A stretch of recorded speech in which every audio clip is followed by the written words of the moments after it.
Whoa, would you look at that? It's Halloween! Now, if you're gonna be like me, you're gonna sit in the dark with all the lights turned off, pretending that kids won't come knocking at your door. Well, you know what? In that case, I hope your blinds are down too, because this time, we're gonna be talking about the spirit of Halloween. And everyone knows that means lots and lots of candy. You don't want the kids outside to see you looking at your phone, do you? Exactly. There's gonna be a lot of candy here. So I typed the word candy into Steam's search bar and hoped for the best, because how can you make a bad game about candy? I mean, didn't Candy Crush make like $5 billion in gross revenue? Even if it's a casual game, there's gotta be something worth talking about. And with that, we have Space Candy. Space Candy is, it's baby's first Arkanoid clone. I mean, there's nothing fundamentally wrong with that, but if my praise is the game is a game, then you know it's bad. The entire game is made up of stock assets slapped together without any care. Space Candy, by all accounts, should have been a free Flash game, and even then, there's way better ones out there. This one doesn't even have mouse support, it's all keyboard. The physics also end up breaking sometimes, and the ball just decides to turn 90 degrees, so I think it can't even do math properly either, which places us firmly as the second worst Breakout clone I've ever played. I did pick it up for 50% off, so it, only cost me 60 cents, but it wasn't even worth that admission price. So, final score is Newgrounds Blam candidate. And even then, I don't think it would pass Newgrounds' judgment. Alright, well, that went worse than I expected. But you know what? Thankfully, I expected something like this, so I got a backup game. And it's one that's actually about Halloween. It's called Save the Halloween. I'm gonna give you the final score right away. I didn't save the Halloween. This game is Meat Boy if Meat Boy did everything wrong. I'm not even talking about Super Meat Boy, I'm talking about Meat Boy. I'll admit that I'm not the best at platformers, but this game, it just ain't it. It's the floatiest platformer that can't understand the concept of drag properly, and because of that, the easiest jumps are a nightmare. Death is a common occurrence. Oh yeah, I know it's gonna be floaty, but even when I try to account for the float, I still end up dead.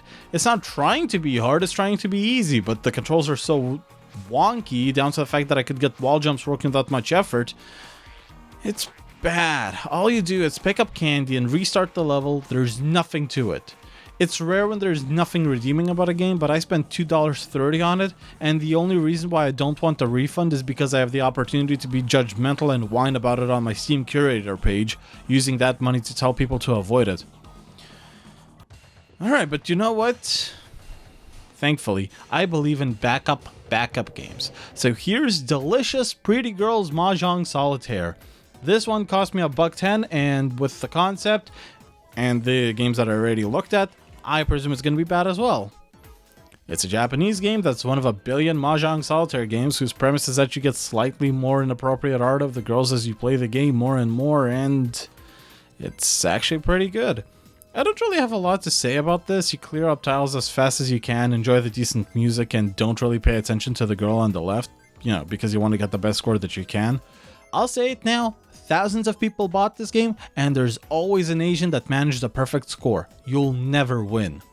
Plus, something's kind of wonky with the algorithm. I've ended up getting some impossible situations, which theoretically could have been avoided, but there's nothing that can really be done about it. I actually expected Delicious to have more of a candy motif, but it's a Mahjong Solitaire game for $1. My biggest issue is that there's not enough unique voice lines, so you hear the same thing over and over again. But as a whole, it's not really that notable. It's just a fun game, so I guess my review score is Okashi. And now that I think about it, wow, going for candy games was a mistake.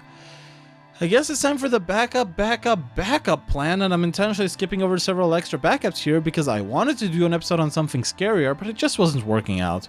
Oh sure, there's lots of good spooky games, don't get me wrong, but I'm horrible at horror games and I hate jump scares. So let's account for me being a wuss, keep the candy idea of bright and saturated colors, but add something scarier, like the virus that we're all hopefully avoiding. It's already killed over 1 million worldwide. At this point, we're basically starting at least half a dozen zombie movies. And with that, welcome to the world of scheming through the zombie apocalypse. The premise is that there's a zombie apocalypse in a world of colorful anthropomorphic animals, and your two heroes are a 63-year-old jaded and super shady life insurance salesman right out of the 80s that's living off at least $1 million for the last 20 years, half of which was probably spent on cocaine, and some 20-year-old roommate that works as a failed drug dealer, mostly because he also uses his own supply. Lesson 1, kids, don't do the drugs you deal. This is already a winning combination because there is nothing like a good black humor comedy about a guy past his prime that thinks he's the hottest shit ever since the time I set my crap on fire, and a kid that isn't a complete psychopath.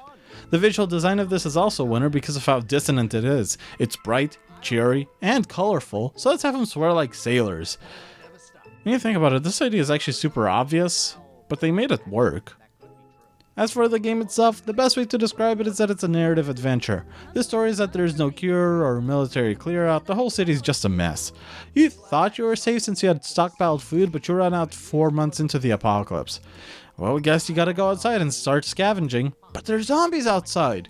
Clearly, the best thing to do is use a pair of binoculars mounted on your car to be able to look at instead of a pervert, and have whoever you have doing the actual work pick up whatever they find and split it with you. In the tutorial mission, you guide your idiot roommate, but then an idea strikes. Why not hire some other idiot to do that for you instead and take a cut of the goods for bringing them to some shady point and pretend to actually be helpful? For the most part, you just watch and listen to the story, but there's a few small choices you make, which can either kill your temporary employees, save their lives, or get you a better cut of the profit from their scavenging. Okay, yeah, that all sounds fine and dandy, but the choices you make? Yeah, they don't matter, which is a pretty big no-no for a game all about choices. It's all just a crappy illusion. You never see anyone else ever again. They show up, do the work, leave with like 80% of the goods, and then fuck off to go play chicken with a truck or something along those lines. Oh yeah, sure, there's an achievement for having 700 points worth of goods when you reach the end of the game, and during my one playthrough I was kinda close to getting it. Now I could play again to try and get that far, but outside of the achievement, I don't think anything changes. It's a very linear game, like a point-and-click adventure without any point-and-clicking involved. Or adventuring. It's basically an interactive movie. So why do you do all of this in the first place then? Well, because there's a cool place called the Guild where if you scavenge enough shit, you get a room there with running fresh water and electricity, you know, things that are going to be kind of a pain in the ass to get in an actual zombie apocalypse. So you drive around town looking for supplies, enjoy listening to their fairly realistic banter with a surprisingly solid performance, living in a rat zombie infested town. Get robbed by the least convincing 7-year-old that points a gun at your face, and end up playing blackjack but with dice instead of cards. I'd say that this game hits it on the head. Well, more or less. In real life, zombies would be borderline impossible to kill as they're massive rotting muscles controlled by a parasite, but because they're rotting, they wouldn't live for that long.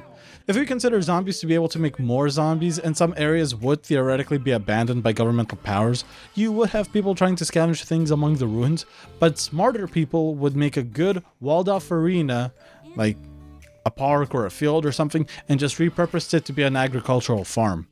However, without a system of irrigation, you can only accomplish so much in a given area.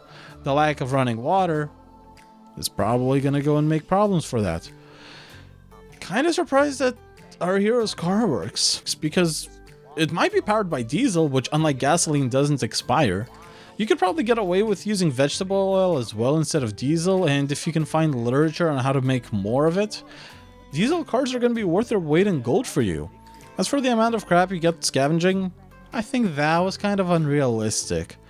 Scavenging isn't gonna last if everyone is doing it. Pripyat was looted basically instantly, and you can break into an apartment block and find literally nothing worthwhile left behind now. At the end of the game, I basically had the equivalent of a good trip to Costco, which you wouldn't be able to get 4 months in any part of the world, except for maybe Japan. The point is, if you end up in this situation, you better not be suffering from withdrawal, because it's gonna be a lot less fun. Well, back to the game, how are the graphics? Well, they remind me of old Flash games in the best way. I've got no real complaints about them. I kinda wish they didn't use tweens for the arms and legs and properly animated them, but I don't know how big the team was. Drawing every frame of movement could have been outside of their development budget, but it's also a pain in the ass. It's kind of a shame that I don't have much to talk about skimming through the zombie apocalypse itself, as it's an episodic game with only one episode, and by God it's short. It was like 2 hours long. Apparently a second part should release later in 2020, but we'll see what comes out of that. But I will say, it is nice to see developers care about their game. Although I'm not quite sure how good the next one will be, I'm gonna be cautiously optimistic for once. I left scavenging through the zombie apocalypse feeling pretty satisfied. Wait, did I just say scavenging? I meant scheming. Okay, one final complaint. The name is hell to remember, because even though you do scheme your way through the apocalypse, I think I've forgotten the actual title of the game like 5 times while making this episode. There's no magical solution to this, but just remember, you scheme, not scavenge, scheme. And with that, I give it the rating of scavenged mattress, because it's not the best mattress in the world, but it's comfy enough to make me sleep through the apocalypse. Wait, did I just say scavenged again? Ah, son of a bitch.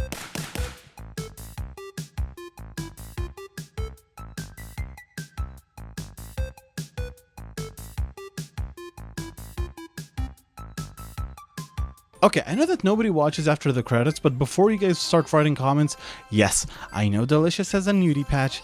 I'm just not that level of desperate. Probably.